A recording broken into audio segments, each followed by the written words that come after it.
Hello everyone, and welcome to this painting video for Dark Souls the board game's Winged Knight mini-boss.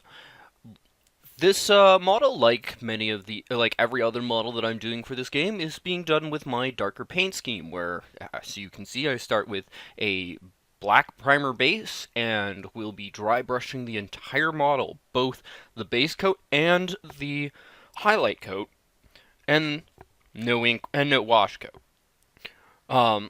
So for this model, I start off primarily with my darker metal, or my darker steel metal.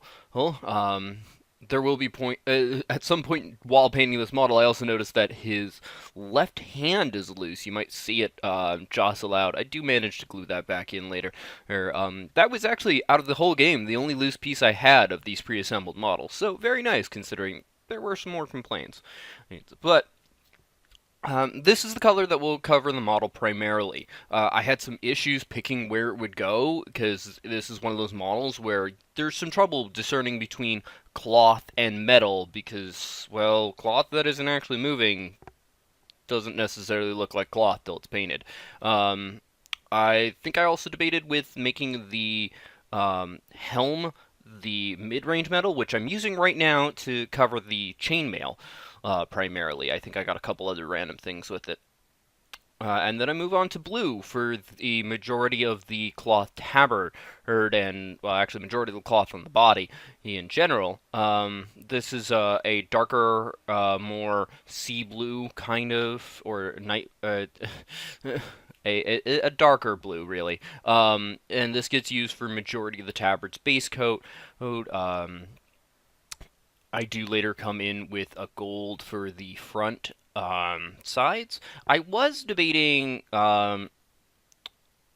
doing the whole design in, but honestly, doing intricate designs on my darker paint scheme isn't nearly as easy as it could be on others. And even then, I'm not that good at fine details. I generally have to paint a general spot and then paint outside of it, basically paint the color that's behind the design to fill in gaps and pretty much paint away the color I want that to be. And here I'm using my light gray for touching up the feathers. Then going on to just redoing the belt so that it's completely black, as I want it to look black once it's done with a gray dry brush.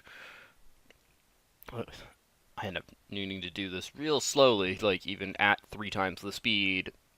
You can tell I took my time on this, but I didn't want to have to accidentally hit something else and then have to do it over again. Having to redo stuff is generally a pain, but yeah, well, you have to do it with painting a lot. It's, not like you're using pencil or something. Not to say that doesn't happen when using a pencil, but I equate painting models a lot to like paint by numbers or coloring in the lines, which is why I say pencil, not fine art pencil will work.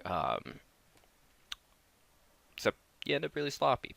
So here's the cross base that I do for all the mini bosses and bosses. Again, just like the others so far, and the later ones as well. It's just a mid-range gray onto the.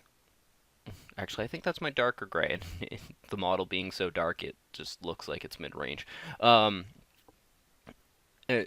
the crosses, and then repainting the black when I also touch up all the dry brush, like you can see the metal from that foot.